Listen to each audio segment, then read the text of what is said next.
10:33, and we have another one at about 11 tonight. So we're at mid-tide, so there's a chance that some of the belugas might be here. We'll start looking here in a little bit when we get a little bit further up. But on the Turnagain Arm, there's something unique about it. So we're just entering. Back there's the Cook Inlet, and we're coming onto the arm now, where it's getting more narrow, where it looks like a really wide river almost. And we'll be driving along that for a while. But something unique about the Turnagain Arm is it gets one of 60 in the whole world of boar tide. There's only 60 of them, and one of them's here. Now, what makes ours unique is, first of all, it's pretty large, and second of all, it's the only one with mountainous scenery. So you're surrounded by mountains, and you can sit and watch the boar tide. Now, what a boar tide is it takes a few things for a boar tide to happen. There has to be an extreme difference in high and low tide. Here it's about 20 feet. And there also has to be, where it meets its body of water, there needs to be a narrow enough opening, but it kind of goes gradually down, so to get deeper, right? And so what happens is when the tide's going out, the incoming tides slap each other, and then the tide rolls back, and it creates a wave, like an ocean wave.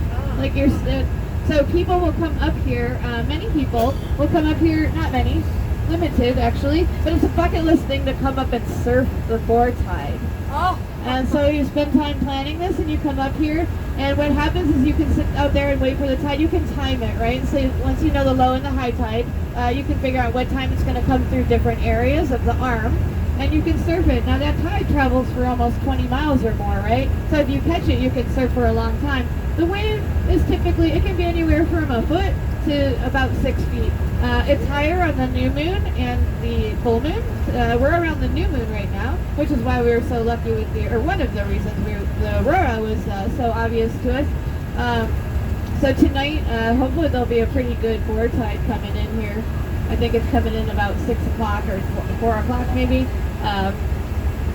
But people will come out to watch the boar tide come in, and then sometimes you'll see the surfers out there waiting to do it, to go and ride the wave. The longest ridden wave was 7 miles, so one surfer did 7 miles. I mean, that's, holding up, hanging on to your core there for a while. Now look for the belugas to the right. That's what this point is. We call it Beluga Point. And sometimes what you'll see is you'll just see like a white hump kind of swimming, just like you'd think a whale. I'll keep my eye out and let you know if I see any. They can hold your breath so long. Yeah. How do you spell boar tide? Is it B-O-R-E? Yes.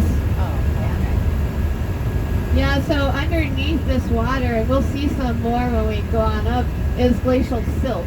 And when that mixes with the salt water, it's not necessarily a very safe thing. So one of the dangers about surfing or fishing in this area is that glacial silt. The glacial silt, when it's dry, you can walk on it. It's just like kind of wet sand, right? It just looks like mud almost, but it's like the consistency of wet sand. You can just walk across it, no problem. But if you're standing on there and you're fishing or you're waiting to surf, and the tide starts to slowly come in over your feet, once that gets wet, it turns into something that's similar to quicksand, only more dangerous. And so once your foot goes in, it'll hold your foot in. It'll suck it in and hold it in. They have to bring an air compressor to add air in to pull your foot out. So it can be very dangerous.